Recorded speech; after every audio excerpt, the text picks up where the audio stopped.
G'day, this is Captainoob, and this is a Modern Warfare 2 remastered M4A1. This is a weapon ported from its namesake, and the models have been transferred straight over from the game, but the textures have been redone from scratch. But they're made to look faithful to what this thing would look like in-game in its respective game. And we'll go over the customizations here. There's not a lot to actually go on with this, but there's some stuff here. So this thing can't be modded to being semi-auto at all. If you want to use it semi-auto, then I suggest you just pull the trigger and release a trigger. Just tap on the trigger, then you can pretend it's semi-auto. And you can have barrel with a standard barrel with a skeletonized grip, a vertical foregrip, or a M2O3 grenade launcher, which apparently is going to increase the rate of fire. That's not actually, that's just a visual thing. But we can improve this thing's recoil control with a stock, and the best recoil controlling stock would be the competition stock, which looks like it's folded out a little bit. And this says best recoil control, and it requires gun nut rank 2 to do that. So obviously the higher rank thing is going to be superior. Nothing we can do with the magazines. We're stuck with the 30 round mag. That's okay. We've got iron sights right now, which are actually quite usable. They're very open compared to sights that I'm usually used to in other shooter video games. And we've got a reflex sight here. So you just aim through that like you would any other reflex sight in the game. We've got an ACOG to give you a little bit more zoom in if you feel like it, and an aerotech for a holographic approach to the reflex sight. I like that one the most, so we'll be chucking that on. And you can either have a flash hider or a suppressor on the muzzle, and we'll chuck a flash hider on another one because the suppressor here is going to give me a lot of damage thanks to that there Ace Operator perk. A legendary effect is there if you need it, and we can chuck on a laser sight on the side here to increase our hipfire accuracy and aiming speed. And that's about it for the attachments. No history on this one because it's just a Modern Warfare 2 gun, and I've done a lot of these things before. It's an American gun, I'll tell you that much.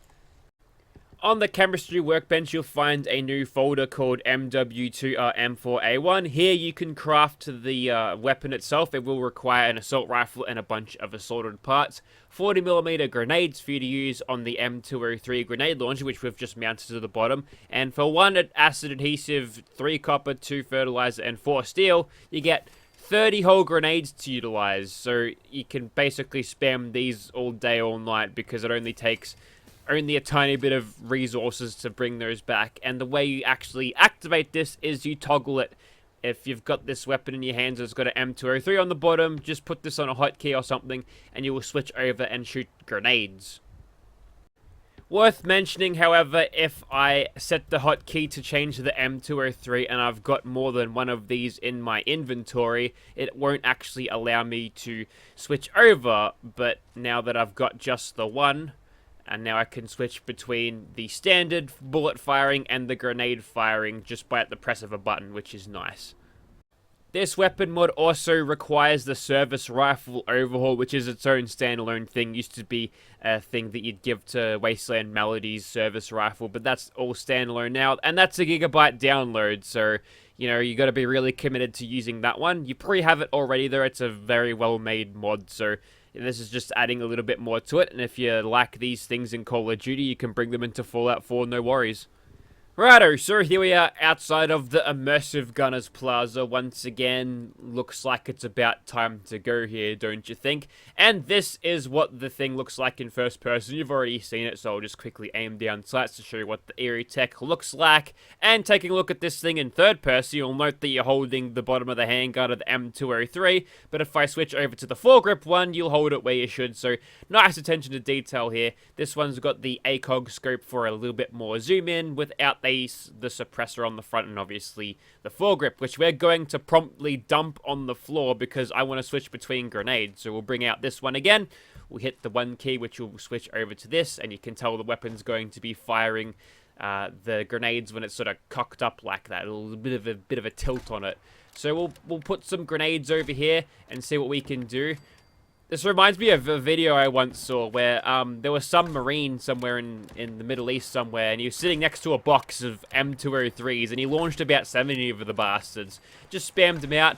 Then he picked up another dude's M249 and just started spraying at things. I think they were getting shots from somewhere. Right now we're still in caution, which is good news, but obviously won't last for long because, well, why wouldn't it? And when you fire this thing, it just uses Call of Duty noises, so nothing really to be said about that. They're kind of lame. They're not realistic or as cool sounding as other EA-made shooters, but that's okay. They're doing a job. This thing feels like it's really powerful, and it's really accurate too. If I just take a step out of this combat just to show what the recoil is like, there's barely any recoil at all, so it feels like it's going to stay right on target compared to some other mods that I was using the other day. Let's get some thump happening, shall we? Whilst they're in a radius where I can get multiple at a time, or rather I can arc them without being severely hurt or in massive risk of being damaged, and ooh, they're throwing plasma nades at me. Then I may as well go for it, and I see that right arm. Nope, that's not going to fly. We'll bounce it along there. We've got Demo Expert, so the explosion radius on these will be nice and high. Gotta wonder what the bash damage is like, and the bash animation for that matter, so we'll switch back over to the bullet variant of this, because I guess technically they're different weapons. I don't know exactly how they did it, but they've done an impressive job either way. Alright, that's both of them handled. Oh! It's a little knife slap, which doesn't do a lot. Okay, that was a waste of time, and now I got very shot and very wounded. That's not very nice. We'll suppress him. Take that. Keep him pinned down, and hang on, we're being flanked here. That's okay, we can take him out like that. Why not use this thing in VATS? We'll see what this is all about. And for a 3-round burst, and for a weapon that does that much damage, this is going to be a particularly potent weapon in VATS, I think. And I'm going to shoot at this thing. Let's go for a critical here, why not? Good shot, Winter. You use those wall hacks. And since you're sticking behind cover there, why not throw a grenade or not? Hold on a second. I'm being punched by a mantis. Get out of here. Well, never mind. They got killed by an MG42 guy. There you are. Flashbang out. You know the rules. And just some more grenades for good measure. And there's one up there, which we might be able to arc grenades around to where she can't reach us. It's always a female gunner with the... Hey! I see that! That's another MG. That's Doobie barking outside. Don't worry about her. Yeah, you're not having a good day, are you, gunner? Just consider that extra ambience if you can hear the dog barking. It's extra video ambience. It adds to the mood of utter destruction and possibly chaos. I can't help but notice that beatdown was a little less effective than it usually is. And don't worry, I haven't forgotten the rifle I've left behind. We'll find use for that in a second, but we're just going to get some cardio happening here. Now, these gunners are usually in here, and this is the perfect moment to use a mod that makes the lockpicking easy so I don't struggle. We'll launch some 40 mils in here. There we go. That was an effective use of a room clearing device there. They're all cleaned up there now. And now we've got the high ground, which means I can toss grenades from the safety up here. You have a flashbang. You can have a flashbang as well. Oh dear, we are in trouble, aren't we? And looks like we've got one more as the combat music fades out as it realizes we're no longer in an extreme amount of danger. Also, I'm noticing we've got full precision things here because it's sparking, it's making a noise. If I unequip this, then it goes away. The effects there. Please stop using full precision measurements because, like, sure, the mod that makes you drip when you're wet is going to be affected by it, but also Molotovs will be kind of blinding doing this. Anyways, we'll see what the dog's barking at and I'll get back to you. Alright, so we've disabled the wet effects thing, so we're going to be able to see, and right now it's a little bit dusty here in the glowing sea. There's a lot of ghouls to be had. I'm gonna throw the flashlight on just so we can see a little bit. There's not too many ghoul infested places here in the Commonwealth, unfortunately, but we can find a few. The charred feral ghouls are actually kind of strong compared to the rest of them. That's because they're just level scaling variants. That's just another gangrenous. He'll come up. Can barely see them coming through the rad storm here. That adds to the effect, so that's kind of cool. It's very green at the moment. Plenty of green to be had. And just like that, all of the ghouls are gone. And what do I have to show for it? A rolling pin. A really powerful one. That pizza dough won't know what hit it. Anyways, we get COD points. That's part of a different mod, but that's just pre-war money. They made it COD points. I don't know, is that some sort of statement about microtransactions? Probably. Okay, I think it's time for a new route, as I'm being rudely interrupted by Stingwings, which I will proceed to full auto. Yeah, just some bugs. That's pretty standard procedure in Fallout 76, but Fallout 4, not so much. Also, you'll note how I've got a different reload when I'm using the foregrip barrel. That's kind of strange. The reload with the M203 is actually a lot quicker for some reason.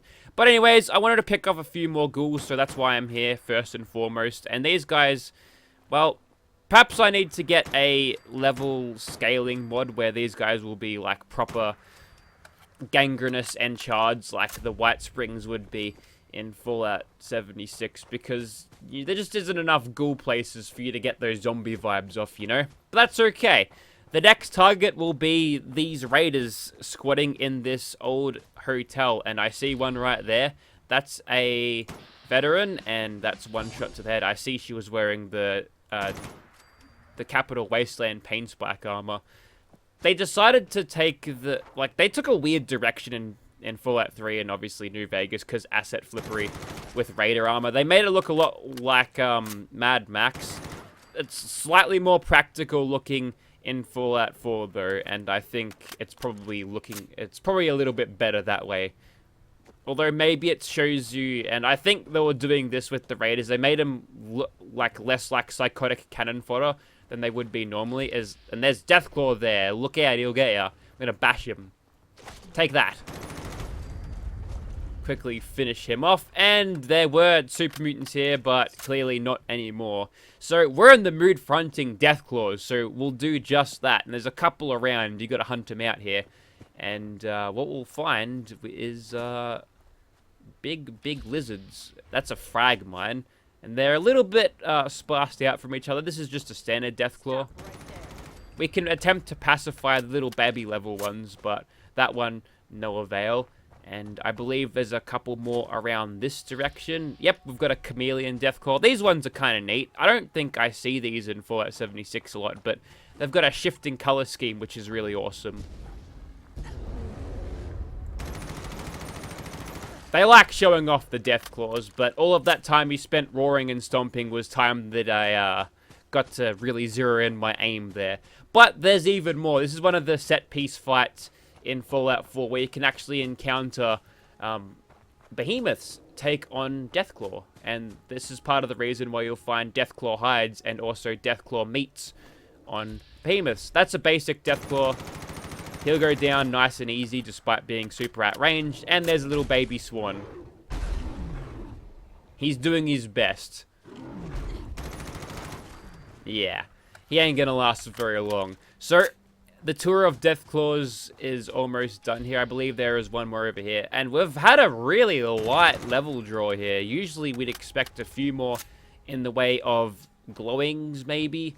Perhaps some more mythic Deathclaws. They're the ones you got to worry about. But what I'll do is firstly switch back over to the suppressed one, because there might be another scary Deathclaw waiting to emerge somewhere around here. And oh boy, look at that dude. And hang on a second, there's another one, a legendary Deathclaw. Well, I'm gonna pay him no mind. I'm just gonna cheaply dispose of the Deathclaw all the way from here. So 885, and just to give you an idea of the difference in power of the Deathclaws, full auto, stealth commando, 4.4 times multiplier, that much to his health bar from here. But honestly, that would be a little bit too easy. So what we'll do is we're gonna make this a little bit more interesting, I suppose. And I might end up regretting this, but we're here now, so we may as well do it. And we get 1500 damage combined from all the crits, 1503 specifically, but that's quite a bit of damage, and we get a lot of shots. This one, despite having the ACOG scope, we get a lot more shots on this one. Maybe it's because we're not using the M203. That might affect its VATS rate somehow. But that's okay. We'll keep going. Keep shooting at it. There's our reload. I haven't been counting exactly how much, but I'm going to hold W here. And that's actually put me in nerd rage, which is unfortunate. Flashbang out. Because we can't actually utilize that nerd rage at all because we ran off the side of a cliff. We might be able to get back into sneaky caution though, so that might be helpful. Alright, he's decided to run off. That's potentially useful for me. Might just play this safe and finish it off with a suppressor, yeah? That sounds like a good idea. Unless it wants to run off like that, then I'll just sit on the rock and try to ping at it with the unsuppressed rifle. Never mind. Flashbang out. Take this. Ooh, you don't like that, do ya? Flashbang out again. I'm still in danger. Right? I super am. Flashbang out. Alright. That's got him nice and pacified for now. And we've still got a full bar of AP. I think he's meant to be doing a different animation, but he looks totally disoriented right now. That's some nice criticals. We'll move in, or nice regular shots. We'll move in for a critical, getting roughly 100 extra damage each shot now. And a little bit of concentrated fire. Looking pretty good. Wasting our time now is going behind a rock. No VATS penetrator perk working in this instance. And whoops, wrong button. I always press that now. It's a great shame. We'll switch back over to the suppressed one now. And you know what? Let's finish this off with a little bit more of an explosive touch, shall we? Haven't used the M2R much in VATS. And where are you, mate? Where are you? I'll find you. So let's use it a little bit here. Feel the power of the thump thump. And I'm going to get a critical going here. Worth mentioning that if you have Scrounger rank 5, nice little Grim Reaper sprint proc there. If you do have Scrounger rank 5, there's the reload animation for that in third person. You can somehow, you can sometimes get the grenades back, and that's actually coming out of the suppressed barrel there. You know what? Projectile nodes are difficult and they cause the thing to crash all the time, so that's okay. That's it. You're getting the grenade treatment. That didn't happen, don't worry. She's just knocked out. Alright, one last monster and then I think we'll call it a video. So we'll shoot him a little bit. That's getting the sneak criticals, right? Ah, yes, that's a mutant hound. So none of them have any idea where I am. So I'll quickly take the little baby ones out. And then we can shoot at this guy for ages. But honestly, we could do that, or we could just spam grenades until he dies, which is a lot more enjoy. There's more to enjoy here, I think. It's fun. So bombs away, I suppose. We'll get these criticals going just because I just want these hits to be guaranteed. That was actually a sneak critical with an M2R there. I quite like him having mounted. I quite like them being mounted on the bottom of rifles as compared to just like grenade launchers by themselves, as like with a stock and a pistol grip attached. This is the way.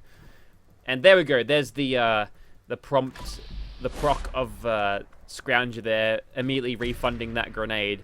And now that's it for the slow firing criticals. We're into max speed and power now. Also, this video not sponsored by Colgate. Look at those teeth.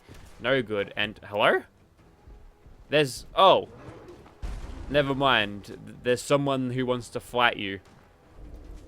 Is she even killable? Probably essential. Quest essential. Unlike Cricket, who would die if she was here, which would be funny. In fact, she'd die by my hand. That's what you get for being voiced by the same chick who does Chloe from Life is Strange. And one more critical, why not? Yes, that's the way to do it.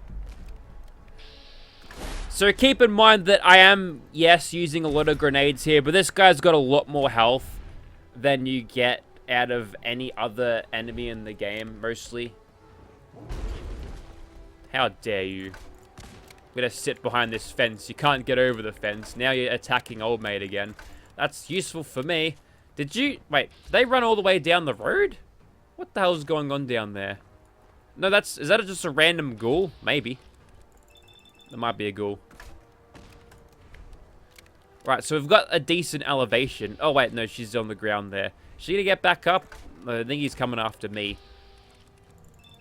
Alright, McCready, your perk needs to start doing stuff here. Whiffed that one, but not really. That one whiffed, though. There we go. We're actually doing damage to the brave person down there. Honestly, you're just giant hydrant staff stick fodder at this point. Like a sacrificial lamb. That's your job. But it's doing well. And making these grenades, they're like 30 grenades a pop, and you can get tons of these real easily, like. And there's another free grenade there. You don't get the free stuff a lot, but when it does pop up, it's just nice to handy. It's a handy thing to have. It's nice and handy at the same time, because it's like a free grenade. And I think that's it. Alright, so I think I've showed you basically every aspect of this mod that needs to be shown off here. And firing the grenades in third person. Hello? Oh, you're attacking me now, aren't you? Well, guess what, Kayla Steam? You get one to the head.